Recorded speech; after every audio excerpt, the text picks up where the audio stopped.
Bueno, buenas noches a todos. Gracias, Pablo, por estar presente. Gracias, Luis Maulín, quien va a coordinar este seminario web, este webinario, sobre un tema importante, ¿sí? Que es la atención médica a los pacientes testigos de Jehová. Un enfoque colaborativo. La disertación estará a cargo de Pablo Adrián Garzón, miembro del Comité de Enlace con los Hospitales para los Testigos de Jehová de Santa Fe.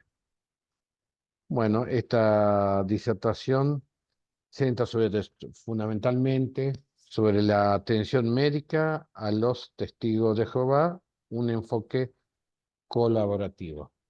Tema más que importante, teniendo en cuenta que la Organización Mundial de la Salud, cuando define la salud, la define como el bienestar biopsicosocial, no solamente la ausencia de enfermedad, pero quizás sería más completa el bienestar biopsicosocial y espiritual, ¿sí?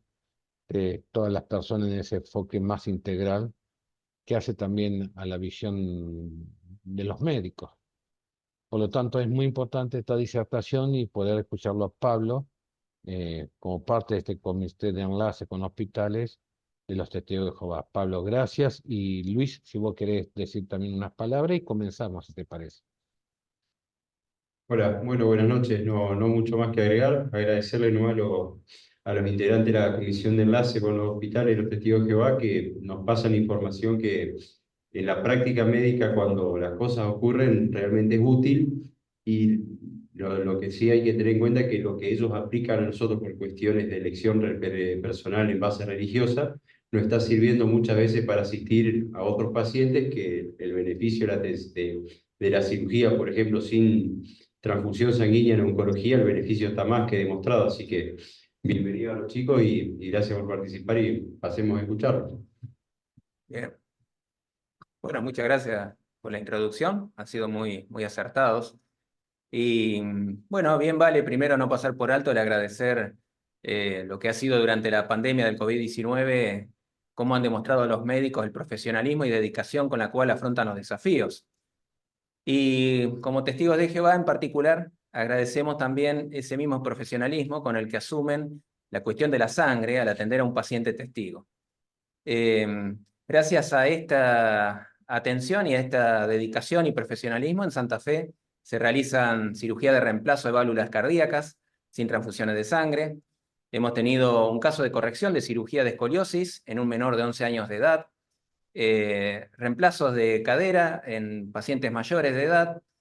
Ha habido varios politraumatismos causados por accidentes graves que se han atendido con éxito, también sin transfusiones, y así la lista podríamos hacerla extensa aquí en Santa Fe mismo, y eso es gracias al trabajo de los médicos.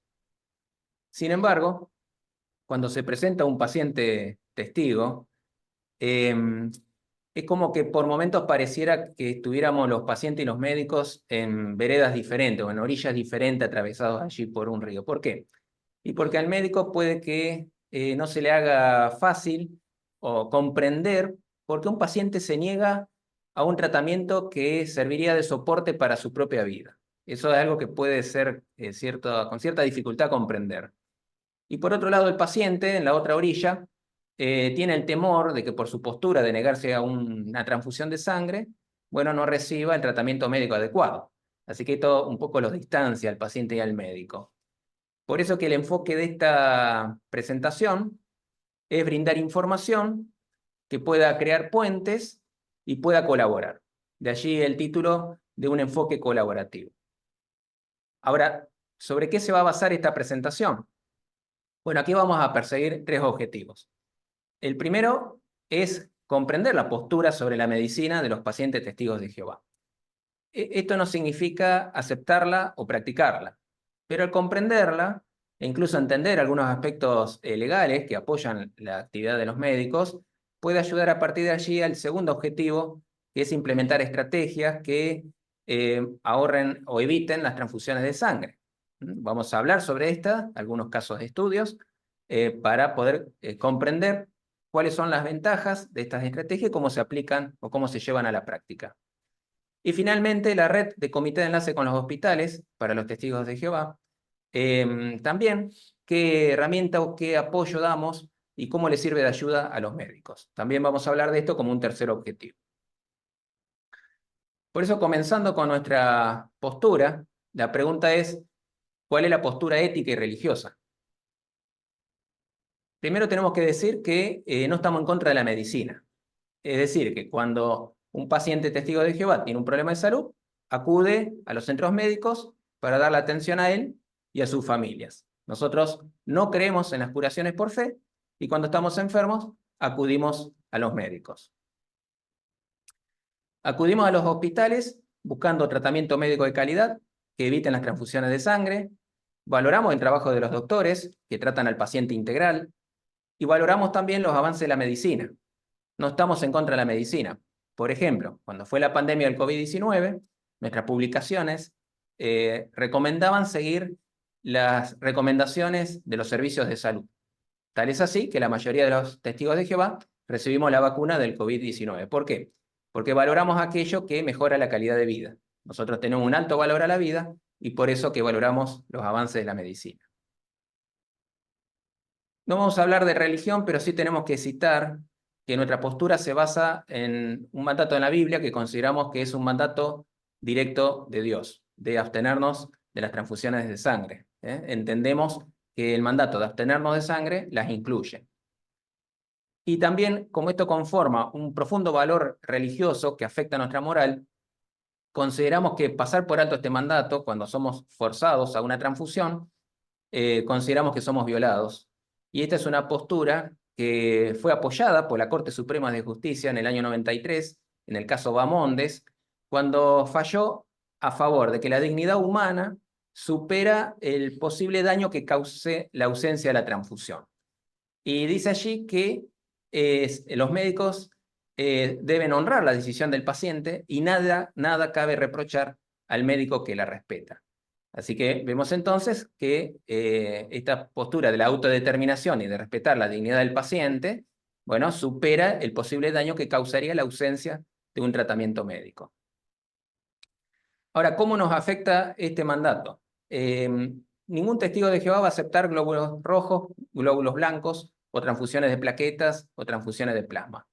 Ninguno de estos 4 componentes aceptamos para nosotros mismos.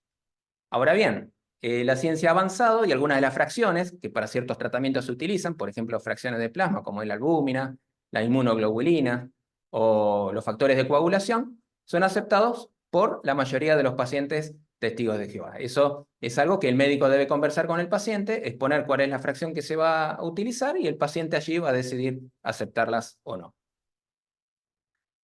Lo mismo sucede con las transfusiones de sangre autóloga. No aceptamos la autotransfusión, es decir, la sangre que se deposita, se almacena, para después transfundirla días posteriores, quizás en el campo quirúrgico.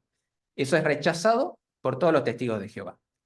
Ahora bien, cualquier procedimiento que uno pueda suponer como una recirculación continua, como puede ser la recuperación de sangre en el intraoperatorio o en el intra o en el postoperatorio, sino más allá de algunas breves interrupciones que pueda haber propio del procedimiento, si es cebado con fluido no sanguíneo y no sangre de otra persona, es aceptado por la mayoría de los pacientes testigos de Jehová. Por eso que aceptamos la diálisis, la hemodilución normovolémica aguda, bueno, son procedimientos que utilizan la propia sangre del paciente que son aceptadas por muchos testigos. Esto como una cuestión de decisión personal, el médico lo debe allí conversar con su paciente para ver si las acepta o las rechaza. Si el paciente se puede expresar verbalmente, esta postura de negativa a las transfusiones de glóbulos rojos, glóbulos blancos, plaqueta o plasma, bueno, tiene que ser asentada en historia clínica, o quizás formar parte del consentimiento informado o del consentimiento quirúrgico que la mayoría de sanatorios y hospitales tienen allí para firmar. Se debe asentar esta postura y quedar registrado en la historia clínica. Pero claro, esto cuando se puede expresar verbalmente. ¿Qué sucede si llega inconsciente al centro médico? En este caso, portamos las directivas previas de voluntad o las directivas anticipadas sobre cuestiones médicas, donde ante la autoridad escribanos especificamos en un documento nuestra negativa a la transfusión de estos 4 componentes principales y a la autotransfusión. También designamos 2 apoderados para la salud. Estos son personas que nos pueden representar, además de los familiares directos, pueden presentarse alguna de estas personas como representante nuestro si estamos inconscientes para tomar decisiones de salud. Puede haber otros datos de valor, somos diabéticos, hipertensos y demás, que son de valor para el médico, y estas directivas también deben ser respetadas por el médico. Esto está en la Ley de Derechos del Paciente, indicado en el artículo 11, y el fallo Albarracini del año 2012 lo ratificó, lo confirmó, cuando decía allí que, tal como dice el artículo 11, estas directivas previas de voluntad pueden ser indicadas por el paciente y deben ser respetadas por el médico siempre, bajo cualquier circunstancia. Más allá de los riesgos o no, el médico debe hacer todo cuanto pueda a su alcance sin transfusiones de sangre. Así que en resumen, vemos aquí sobre nuestra postura que no se basa en cuestiones médicas, no desconocemos los riesgos de las transfusiones, pero no es esto lo que nos moviliza a rechazarlas, sino más bien las rechazamos por profundas convicciones religiosas. Valoramos la buena comunicación con el médico y esperamos, por supuesto, que esto sea respetado. ¿Cómo? Bueno, a partir de que se comprende la postura, se puede establecer ahora un plan individualizado de tratamiento médico, que es la sección que ahora vamos a analizar bajo el tema estrategias, cómo nos pueden ayudar. Esta cita indica que los resultados clínicos de pacientes adultos que recibieron atención sin sangre son similares a las que recibieron los pacientes con transfusiones de sangre. La diferencia es que la atención sin sangre es económica y tiene que tenerse en cuenta como una práctica de alto valor. Más en esta época de escasez de donantes y otras cuestiones relacionadas con los riesgos de las transfusiones, bueno, es una práctica de mucho valor. ¿Cuál es la base de estas estrategias? Bueno, vamos a hablar de 4 pilares que sustentan las estrategias a las transfusiones de sangre. Para encontrar alternativas a las transfusiones, el primer pilar se refiere a la minimización de las pérdidas de sangre. Esto es, posicionamiento del paciente respecto al corazón, el punto más elevado, más bajo, más presión, más sangrado, mantener la normotermia, también minimiza la pérdida de sangre. Mientras más frío está el quirófano, mayor es la pérdida sanguínea. El utilizar fármacos que reduzcan las transfusiones de sangre, como los antifibrinoolíticos, estamos hablando de ácido tranexámico, ácido aminocaproico, también pueden ser los factores de coagulación. Limitar la flebotomía diagnóstica solamente a cuestiones específicas y con micromuestras. Una técnica quirúrgica meticulosa, la hemostasia meticulosa. Bueno, son distintas estrategias que hacen a minimizar la pérdida de sangre. Un segundo pilar es mejorar la hematopoiesis. ¿Cómo? Bueno, acá hablamos de la eritropoyetina, hablamos del hierro, hablamos de la vitamina C, que ayuda a la absorción del hierro cuando este se da de manera oral. Hablamos de ácido fólico, de vitamina B12. Bueno, cuestiones que mejoran el recuento sanguíneo. Así que esta es una estrategia que se puede utilizar a veces en cirugías programadas también para elevar el hematocrito y aumentar el campo de seguridad cuando se conoce cuánto puede llegar a ser el sangrado en una cirugía. La tolerancia a la anemia también. Se puede bajar ese umbral de transfusión, como se conoce comúnmente, optimizando el aporte de oxígeno, optimizando el gasto cardíaco, controlando el estado clínico del paciente, el equilibrio hemodinámico. Bueno, son cuestiones que hacen que mientras el paciente esté normovolémico, bueno, los niveles de tolerancia pueden ser bastante sorprendentes en el caso de pacientes incluso pediátricos. Esta es una estrategia muy utilizada allí. Así que entre que aumentamos el recuento sanguíneo y establecemos una tolerancia aún mayor de la anemia, bueno, vemos que el campo de sangrado es bastante mayor y seguro. También el tratamiento con sangre autóloga. Hemos mencionado algunos de ellos. La recuperación de sangre, la hemodilición normovolémica aguda. Bueno, son procedimientos que utilizan la propia sangre del paciente y produce esta recuperación. Ahora bien, ¿qué ahorro se produce de sangre? Bueno, en este estudio, esta cita menciona las unidades de sangre que se pueden ahorrar cuando estas estrategias se utilizan con una multimodalidad, es decir, una combinación de ellas. Para cada paciente individualizar el tratamiento, estar dispuesto a salir del protocolo y establecer estos distintos modos que uno puede decir, según este estudio, que la tolerancia a la anemia, reducir el umbral que se realiza una transfusión, reduce de 1 a 2 unidades de sangre, la hemostasis técnica meticulosa también, 1 a más unidades, limitar la flebotomía, ahorra 1 unidades, así que ellos mencionan que combinando las distintas estrategias se puede alcanzar un ahorro de 8 a 10 unidades de sangre, así que vemos que esto es un punto importante y es lo que permite tratar con éxito a un paciente testigo. Pero no solamente debe haber un enfoque multimodal, sino también un enfoque multidisciplinario. ¿Por qué? Bueno, porque se debe consultar de manera prematura al hematólogo, anticipadamente. ¿Para qué? Y para hacer las pruebas de laboratorio y quizás detectar algunos factores que pueden ser riesgosos para la coagulación. Puede haber alguna coagulopatía, o quizás para tratar la anemia, establecer distintos factores que pueden ser riesgosos a la hora de ir al campo quirúrgico. También es necesario consultar al anestesiólogo para establecer una anestesia hipotensiva, a hemoterapia, quizás haga falta una hemodilución, cuidados intensivos, porque en el campo la experiencia del cirujano puede establecer cuál puede llegar a ser el recuento sanguíneo final luego de la operación, y allí en cuidados intensivos, bueno, puede hacerse el soporte de oxígeno, optimizar el gasto cardíaco y demás cuestiones que pueden hacer entonces a la recuperación favorable del paciente.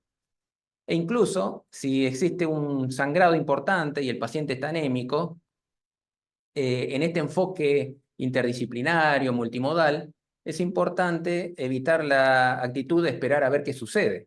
¿Por qué? Bueno, aquí en esta cita menciona que una cirugía tardía aumenta la tasa de mortalidad a un 75%.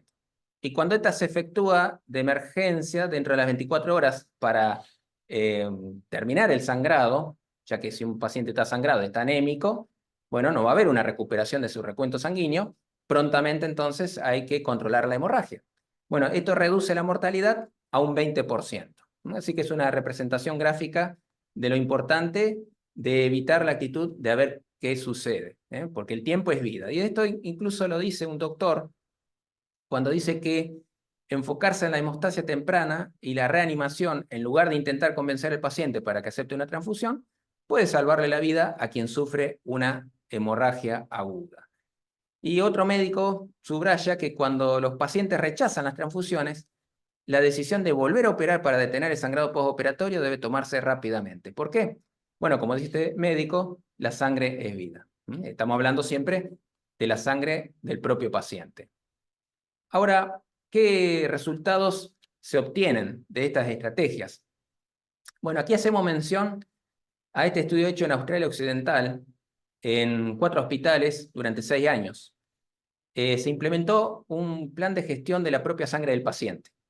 Es decir, se implementó un plan que no se centró en el producto en sí, en el producto sanguíneo, en reducir las transfusiones, sino más bien en el propio paciente, en gestionar y cuidar la propia sangre del paciente. Ellos lograron con esto reducir en un 41% de las transfusiones de glóbulos rojos, 47 las de plasma y 27 las de plaquetas. Y vemos que a consecuencia de eso, las reducciones de mortalidad, de infección, de infarto agudo de miocardio, de derrames cerebrales, de estancia hospitalaria, fue importante. Tan importante que la Organización Mundial de la Salud lo toma para los países incluso de bajos recursos. ¿Por qué? Bueno, porque el impacto económico de este estudio implicó un ahorro de 18 millones de dólares durante 6 años en lo que se refiere al ahorro de productos sanguíneos, y cuando se considera toda la administración de las transfusiones de sangre, menciona que el ahorro fue entre 78 y 97 millones de dólares. Por eso, la Organización Mundial de la Salud, a raíz de este estudio, publicó recientemente, y allí lo dejamos en el enlace, en la web del Colegio de Médicos, a este estudio, a este artículo titulado La necesidad urgente de poner en práctica la gestión de sangre del paciente. ¿Qué es lo que destacamos aquí de esta publicación? Primero, el interés de la Organización Mundial de la Salud.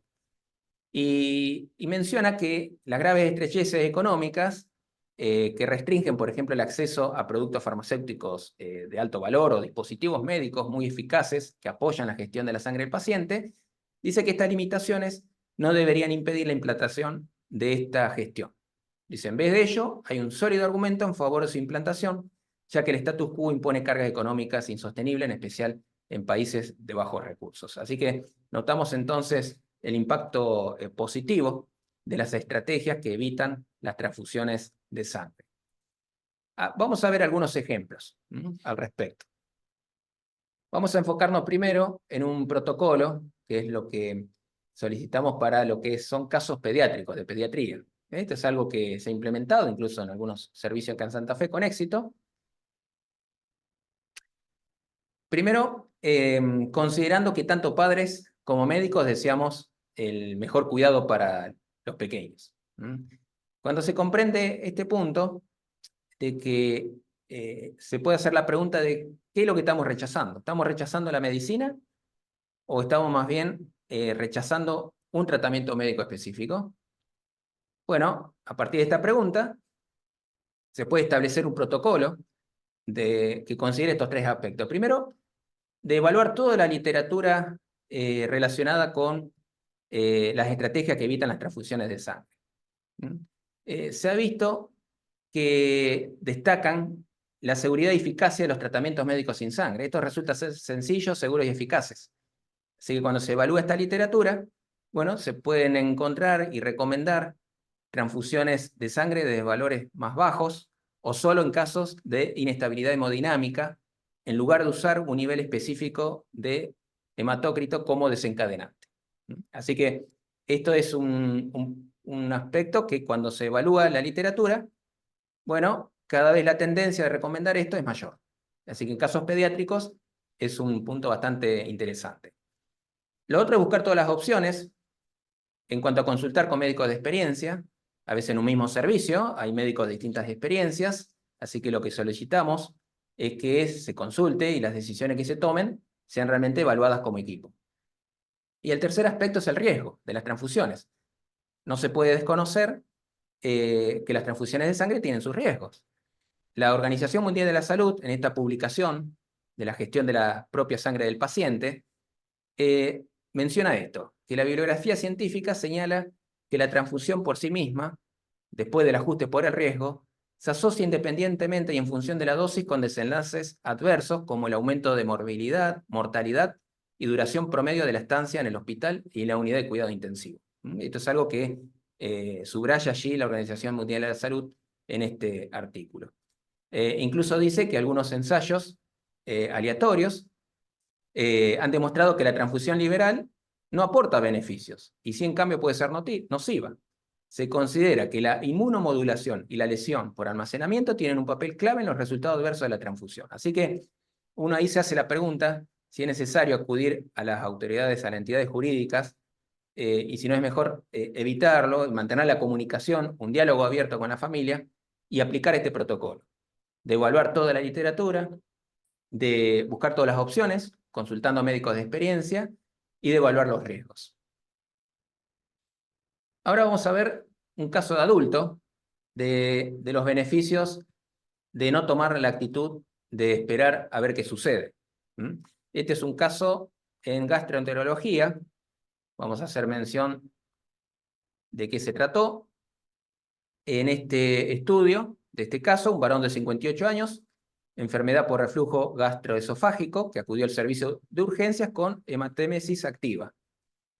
Dice que el paciente ingresó en el hospital con un nivel de hemoglobina de 5,2 gramos por decilitro y ese nivel bajó a 3,6. Se realizó una endoscopía inmediata para cauterizar la úlcera y se adoptó un enfoque multimodal que incluyó ventilación mecánica, hierrosacarosa, eritropoyetina. ¿Qué vemos aquí? Que a veces el planteo es, bueno, la eritropoyetina va a demorar, y lógico, no se puede esperar elevar ese recuento sanguíneo, en este caso de 3,6. Los médicos tomaron la actitud, entonces, ante una hemorragia activa, un paciente anémico, no esperar a ver qué sucede, sino actuar para cauterizar la úlcera. Ellos hacen esta declaración. Dicen que rechazar una modalidad de tratamiento no debe considerarse lo mismo que rechazar la atención médica. Así que notamos cómo ellos entonces actuaron con un enfoque multimodal y actuaron sobre la hemorragia. Bueno, podríamos hablar de otras situaciones, pero vamos a reducirnos en el tiempo. y simplemente vamos a resumir en esta sección que las estrategias son sencillas, seguras, eficaces, que hay que estar dispuesto a salir del protocolo habitual, individualizar el tratamiento, y cuando se hace esto se puede evitar las transfusiones de sangre, y estas resultan ser prácticas de alto valor, sencillas y salvan vidas. Así que este es un aspecto que queremos destacar como resumen de esta sección. Y vamos al tercer objetivo del enfoque colaborativo, que se refiere a la red de comité de enlace con los hospitales. ¿Qué podemos decir de esto? ¿Cómo trabajamos para facilitar el trabajo de los médicos? Bueno, trabajamos evitando los conflictos. No confrontamos, sino más bien colaboramos como red, no nos centramos en el rechazo de la sangre, sino más bien nos centramos en buscar opciones de tratamientos médicos para atender la situación médica del paciente testigo. Los comités de enlace somos parte de una red que funciona a nivel mundial, cuya sede de servicio de información sobre hospitales se encuentra en Estados Unidos, y allí vemos un poco los datos de la dimensión de la red, pero nos vamos a centrar en los comités de enlace con los hospitales, que es lo que nosotros cara a cara con los médicos aquí más de una vez nos contactamos. ¿En qué consiste esta red? Bueno, nosotros no vigilamos ni tomamos decisiones por los pacientes, sino más bien, a petición de ellos, acudimos en ayuda para colaborar con los médicos y con los pacientes para encontrar una alternativa. Hay 4 formas en las que colaboramos. La primera es presentaciones, como la que estamos haciendo ahora, que encantados estaríamos de hacerla en todos los hospitales, en todos los servicios médicos. Así que estamos disponibles para hacerlo. Al final van a ver los datos de nuestros contactos. De hecho, lo estamos haciendo, y bien recibidos en la Facultad de Ciencias Médicas, aquí en el colegio, en distintos servicios de hospitales públicos y privados de la región, por lo menos en la que nos toca a nosotros, e incluso en congresos médicos a nivel país, otros comités de enlace también se presentan. La comunicación, tenemos una lista de médicos colaboradores, muchos de ellos no son testigos de Jehová, y colaboran o actúan como asesores a quienes se les puede llamar cuando sucede una situación para tener una opinión de alguien más experimentado. Así que a través de los comités de enlace se puede lograr esa comunicación. También damos apoyo, no solamente al médico para comprender las cuestiones éticas y las estrategias, sino también al paciente testigo para que entienda cuáles son las preocupaciones del médico y pueda colaborar también en esta relación. Por eso que nos esforzamos por aclarar tanto a médicos y pacientes las cuestiones relacionadas con la atención médica, en especial las cuestiones éticas, para buscar y que reciban tanto el paciente el cuidado médico, emocional y espiritual, pero también que los médicos, bueno, puedan encontrar las herramientas para tratar a un paciente testigo. Y este es un aspecto importante de los recursos, uno de los cuales es este sitio de internet, pero solemos entregar literatura publicada en revista médica de renombre, que se ha publicado sobre las estrategias que evitan las transfusiones. Muchos médicos las reciben regularmente, las presentaciones las entregamos, pero este es un sitio que está actualizado y vamos allí a hacer una breve mención. Aquí lo vemos, como cita artículos avalados por especialistas que se han publicado en revistas médicas de renombre. Presentan pruebas que apoyan estrategias clínicas para evitar transfusiones de sangre halogénica en distintos contextos médicos y diversos tipos de cirugía. Y aquí podemos ver, si vamos navegando allí, invitamos a todos, por supuesto, a visitar esta página, por especialidades clasificados se pueden descargar, bueno, podemos descargar una serie de artículos relacionados con la especialidad. Pero también, clasificados por especialidad, tenemos ya aquí, por ejemplo, podemos buscar en medicina y cirugía, si está por realizar una cirugía ortopédica, están las distintas estrategias, las distintas modalidades. Observamos allí la evaluación preoperatoria, tratamiento preoperatorio de la anemia, la embolización angiográfica, y podemos entrar en mantenimiento y optimización de la hemostasia, antifibrinolíticos, nos dirigimos allí, y podemos entrar entonces a la revista médica, conocida por los médicos, quienes estén suscriptos, aquí está el resumen. Bueno, pueden descargar el artículo, y de esta manera individualizar un tratamiento al buscar las distintas estrategias y la literatura médica que dará más especificación sobre el mismo. Así que invitamos a todos entonces a poder navegar justamente en esta página, que es una herramienta de altísimo valor a nivel mundial. Recordemos que nuestra red es a nivel mundial y esto está en más de 30 idiomas publicados. Así que en resumen, colaboramos los comités de enlace con los médicos buscando estrategias médicas que eviten las transfusiones. Esperamos que los médicos, bueno, colaboren con la administración de los hospitales para realizar protocolos, tanto para el paciente que recién ingresa, cómo se identifica como testigo, que pueda recibir una entrevista de tratamiento que acepte, que no acepta, y comité de enlace con la administración, y en especial con los comités de docencia e investigación, siempre tenemos la idea de que podamos participar de lo que es la formación permanente de los profesionales médicos dentro de ese servicio, dentro de ese hospital. Si colaboramos estos tres elementos dentro del hospital, bueno, se puede abordar con éxito los desafíos que presentemos los testigos de Jehová cuando nos negamos a un tratamiento médico. Así que, como vemos, hemos analizado el propósito de los comités de enlace con los hospitales. Tenemos el propósito de ayudar tanto a los médicos como a los pacientes testigos. Así que invitamos a todos a utilizar esta red, porque así se le va a hacer más fácil a tratar a pacientes testigos. Así que habiendo visto estos tres pilares de un enfoque colaborativo, podemos recordar sobre nuestra postura, que no se basa en cuestiones médicas, sino en cuestiones de profunda convicción religiosa, y que apreciamos la vida y por eso apreciamos lo que la medicina hace y acudimos a los hospitales y a los médicos cuando enfermamos. Y buscamos tratamiento médico de calidad, pero sin transfusiones de sangre. Estas se encuentran en las estrategias, que una vez comprendida la postura, que recordamos no significa aceptarla o practicarla, se pueden establecer estrategias multimodales, multidisciplinarias.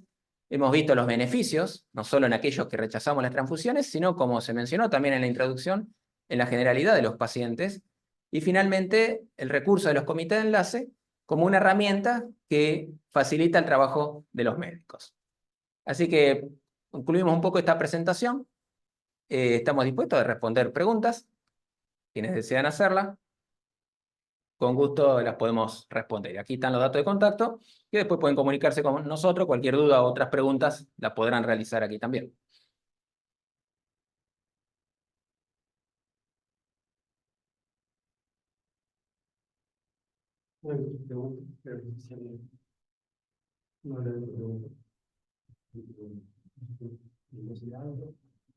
Bueno, primero muchas gracias Pablo por la presentación. Yo ya he tenido oportunidad de escucharla, así que siempre es bueno recordar.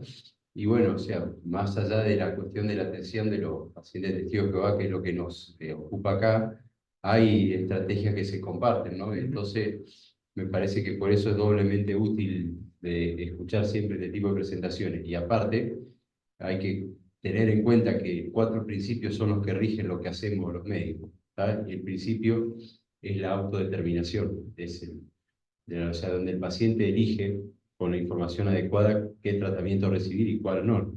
Y el otro principio es el de no maleficencia, no hacerle daño al paciente sobre todo. Entonces, yo llegué a entender con el correr de los años, si bien ya no soy tan grande, que la autodeterminación y la no maleficencia son tal vez los dos más importantes. Entonces, cómo se siente un enfermo, inclusive cuando se le sugiere la utilización de sangre, ya notamos la incomodidad con cierta experiencia. Entonces, aprender a respetarlo también nos ayuda a aprender a respetar otras cuestiones, ¿no? Entonces, por eso siempre a mí me gusta escuchar este tipo de charla. Y aparte, porque aprendemos estrategias que nos sirven para los demás.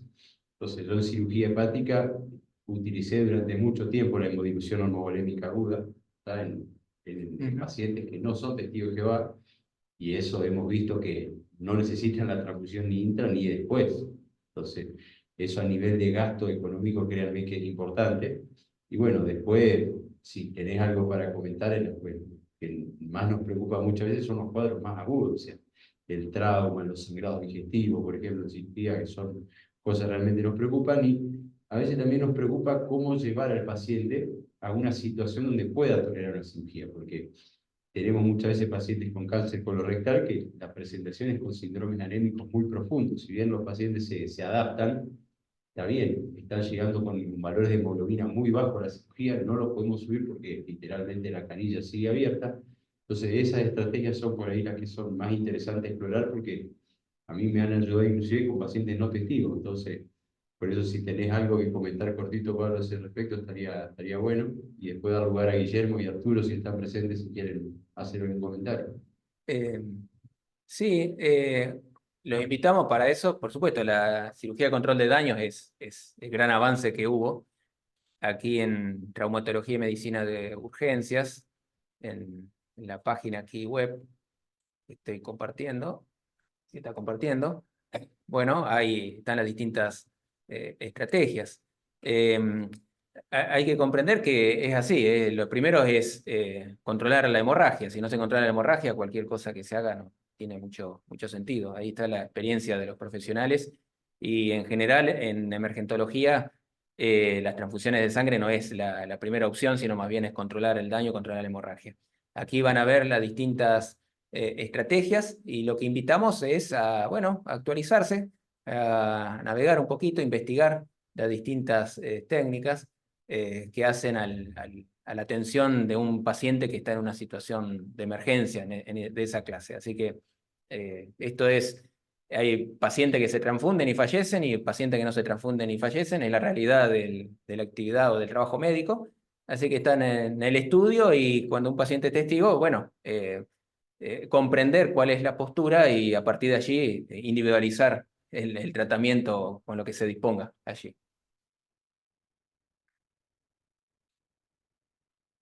Guillermo, si estás ahí, si querés hacer algún Sí, ahí te comentario. levanté la mano, gracias. Bueno, Pablo, gracias también, muy clara la exposición y naturalmente que lo que comentás, muchos años atrás las transfusiones se hacían deliberadamente, liberalmente, como bien ha usado la palabra, y eso la medicina ha avanzado muchísimo de evitar la transfusión y hacer aquella transfusión que sea realmente necesaria, que a veces puede ser necesaria en casos muy pocos hoy en día.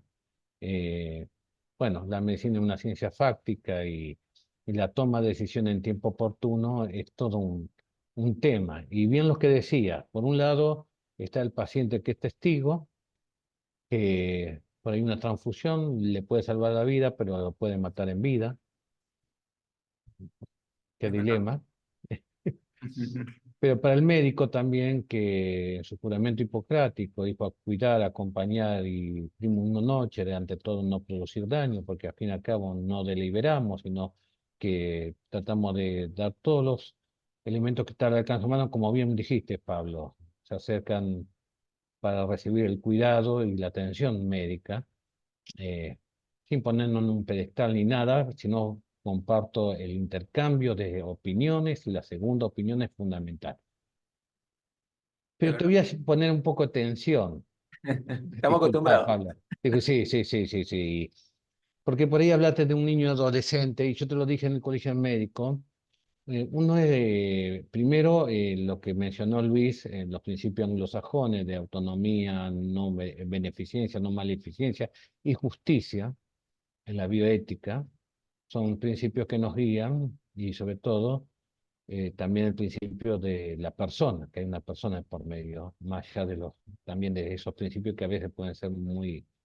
Vos hablaste de la dignidad humana y eso es importantísimo, ¿no? El respeto de la dignidad humana. Mm, Es más que importante. Pero uno se pregunta, bueno, si en esa directiva anticipada el paciente eh, expresa esto y tiene la posibilidad de expresarlo, es muy importante la relación médico-paciente para poder dialogar, poder intercambiar, ¿no? Y el respeto de la conciencia del paciente y del médico también, ¿sí? Fundamentalmente en esa toma de decisiones, por eso están las directivas anticipadas. Pero el otro tema es la urgencia y en el caso lo pienso en obstetricia, y te lo planteo nomás, es cuando uno lo ha vivido y te lo comenté, una madre tiene que tomar decisión sobre su hijo. Y planteo, por ejemplo, para que lo pienses, a ver, yo sé que son casos poco comunes y extremos, solamente para pensarlo y poder intercambiar en esto que planteaba, poder dialogar, ¿no? En el caso de una madre isoinmunizada que tiene un bebé, queda embarazada de un bebé RH positivo, ese bebé va a sufrir toda una hemólisis intraútero que va a necesitar microtransfusiones, transfusiones intrauterinas. ¿Sí? Hoy por hoy es lo que más tenemos, ¿no? Porque está siendo hemolizado continuamente por los anticuerpos maternos. Eh, en ese tema, ¿no? ¿Qué tema? Porque por ahí lo que uno ha vivido, que a veces la madre ha dicho no por su creencia, pero naturalmente hay un niño y en eso la ley también está la protección del derecho del niño. Te lo planteo como disruptivo, no como ¿Sí? una cosa, a ver, Pablo, no, no. eh, Estuvimos hablando y bastante. sí, por eso, en forma disruptiva y naturalmente que sí comparto que estos casos son mínimos, pero también ponerse en lugar del médico en esa toma de decisión en tiempo oportuno, que ocurre en fracciones de segundo a veces, ¿sí? Que es muy difícil también, ahí bueno, juega el leal saber y entender de cómo se formó cada uno. Yo creo que en el saber y entender es respetar la voluntad del paciente y sabiendo que la medicina ha avanzado muchísimo y que lo que antes transfundíamos liberalmente hoy no es así. Es decir, todo lo que has dicho está comprobado científicamente y se evitan las transfusiones. Pero bueno, están esos casos extremos, ¿no? Que no solamente en este tema, en muchos temas, donde uno se encuentra ante una toma de decisiones que a veces hay que hacerla en un segundo, en un minuto, ¿no? Y ¿qué pensás, Pablo? Nada más eso. Y te lo digo así nomás Sí, como sí, sí, sí, sí. compartir, ¿sí? Nada más. No, en caso de incompatibilidad veo, tuvimos en el hospital Alasia. No, RH, no ABO, RH. claro, tuvimos un caso ABO y RH. Esa situación que nos comentó el otro día no la recuerdo, creo que dijo que fue en el año 88, así que no estaba en esta función, no la puedo recordar. Pero lo que sí en la experiencia que hemos hecho, hemos aplicado o hemos pedido aplicar este protocolo que mencionamos, de evaluar toda la literatura, que de hecho por ejemplo, en los servicios de neonatología han sido siempre muy abiertos. Los neonatólogos generalmente son muy abiertos al diálogo porque comprenden esta situación de los padres. Se ha buscado la asesoría de otros médicos en otros hospitales, por ejemplo, Garrahan fue en alguna ocasión, y la evaluación de los riesgos, en la medida que más se conocen cuáles son los riesgos de las transfusiones, bueno, hace que esta decisión que nosotros solicitamos se tome en conjunto como servicio, bueno, ha variado con los años. Así que, dada la situación que es muy hipotética hoy, ¿qué pasaría si? Bueno, se verá cómo trabaja el equipo médico en base a este protocolo que nosotros sugerimos.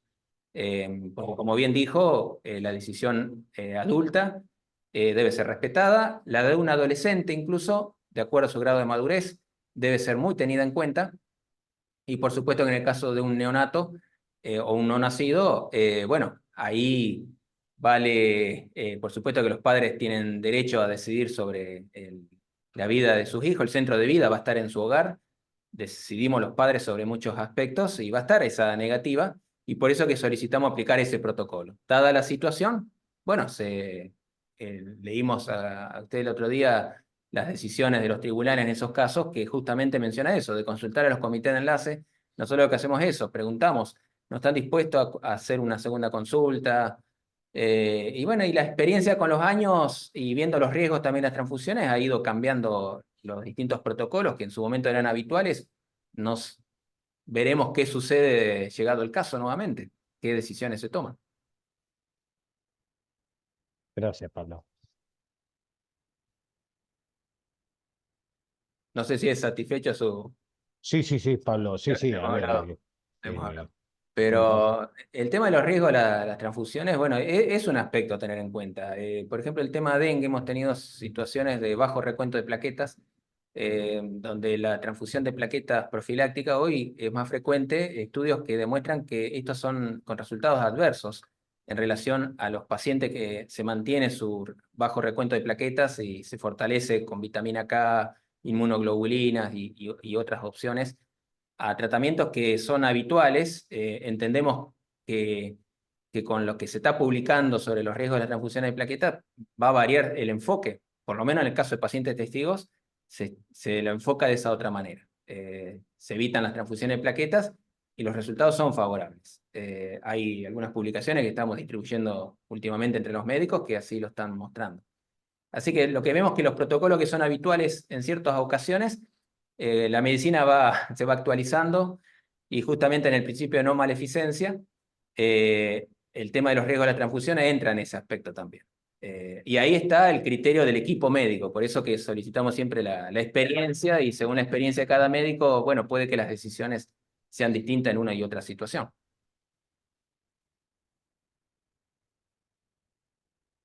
Bien. Yo, no sé, digamos, ya he hecho mi comentario, por ahí no tengo otra pregunta al respecto y me pareció muy clara la exposición, Pablo, así que no sé, Guillermo, si a vos te queda algún No, comentario. clarísimo, realmente, Ah, Pablo, un cierto gusto que, bueno, escucharte yo ese y Arturo, pues muy sería clara, ya la experiencia de realmente Arturo, muy, muy quisiera. clarito y me parece que esto va a quedar grabado y va a servir también para, desde el colegio médico, naturalmente, dar a conocer cuál es la postura de los testigos en este tema. Y siempre han trabajado muy bien, ¿no? Porque han hecho llegar bibliografía, uno le ha llegado siempre al consultorio, recuerdo, y eso es importante, ¿no? Y esto que decía Pablo de la segunda opinión hoy en día es éticamente importante, pedir segunda opinión. Ha cambiado también en eso, cuando el médico era el Dios, y la segunda opinión era mal tomada, ¿no? A veces. Hoy en día no, la segunda opinión está totalmente comprobado que es necesaria y salva vidas, por supuesto. Así que no, me alegro mucho también con la disertación, Pablo, lo claro que ha sido. Ponernos más en tensión algunas cosas que viene bien, pudimos hablarlo y pienso que hablándolo es lo que vos proponés, ¿no? Como Eh, dialogando podemos eh, llegar a seguir dialogando, digamos, los temas a veces no se cierran, pero hay que seguirlos dialogando, ¿sí? Que eso es importante, no cerrarse a ese diálogo. Se me ocurre, perdón, Pablo, sí. una pregunta técnica para hacer. Ujú. ¿Ustedes tienen, en acorde a censo, qué densidad de población tienen ustedes bajo la creencia? En Argentina somos más de 130.000 o 150.000, ya voy. 150.000. Más de 150.000 en la Argentina. A nivel mundial, más de 8 millones. Prácticamente un testigo hay cada 1.000 personas a nivel mundial. En Argentina, uno cada 250. ¿Qué es lo que le decimos a veces a los médicos? Está muy buena esa pregunta, porque, porque es interesante. Porque habiendo un testigo de Jehová cada 230 habitantes, que quizás haya en Argentina, tarde o temprano un médico se va a enfrentar con esta situación. Por eso son buenas estas presentaciones, porque permite hablar en una situación en la cual esto no sucede todavía. Y por eso nos interesa la Facultad de Ciencias Médicas, el Colegio Médico, los distintos servicios, porque esta es la ocasión de hablar estas cosas, porque quieran o no un médico no va a poder evitar esa situación. O sea que en Argentina ustedes tienen una densidad mayor que en el resto del mundo. O sea, Sí. porque es interesante esa afirmación porque una guardia hospitalaria de Santa Fe, Uh-huh. tipo, que son las dos más grandes, que son las de Pinturras Perú y la de Cuyen, Uh-huh. están viendo más de 300 consultas diarias. Entonces, con un testigo cada 200 consultas, ustedes estaríamos viendo Sí. 1 o 2 testigos por día. Tal vez sin saberlo, Sí. pues son patologías eventualmente que no llevan a tomar estas decisiones porque, o sea, como dicen ustedes buscan la atención médica como cualquier otra persona y muchas veces las conductas a tomar no llevan a transfusiones. Entonces, hay cosas de las que no llegamos a hablar, o sea, o a veces no llegamos a saberlo, ¿no? Pero en Exacto. cirugía, en ginecología, que es lo que hace Guillermo, nosotros por ahí nos estamos enterando en la misma consulta y ya, bueno, yo entendí lo de la voluntad en vida, el documento firmado ante escribano y mis pacientes lo llevan todo. Entonces, lo sé yo, lo sabe, y el sanatorio generalmente cuando yo opero en el hospital, Uh-huh. lo sabe antes que el paciente es testigo, cosa que se entere todo el circuito, porque un circuito de comunicación que falle y podemos cometer a veces un error que no nos dé mal resultado de mortalidad, pero sí después una situación que es difícil de explicar, siento que el paciente cumplió y nos avisó. Claro, por eso es importante el protocolo, que en Santa Fe quizás tengamos que trabajar un poco más en que sea identificado, entrevistado por el hematólogo, por el anestesista. En la mismo ingreso, hay lugares donde en el mismo ingreso ya está en el consentimiento quirúrgico la posibilidad de uno identificarse como testigo. Aquí lo tenemos que medio como tachar y agregar. Así que eso sería muy positivo.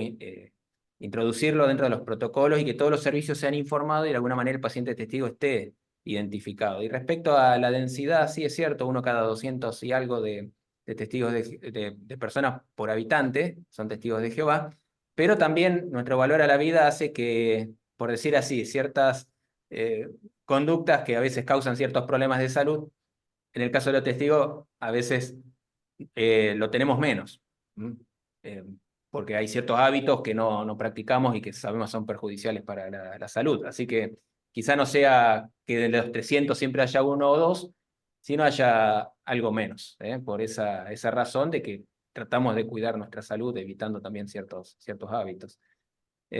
Así que, pero de ya que agradecemos que los médicos cuando nos atienden, generalmente en consultorio, cuando nos identificamos como testigos, bueno, si no está el protocolo oficial en el sanatorio o en el hospital, tome ese cuidado de ya registrarlo en la historia clínica y lo comunique.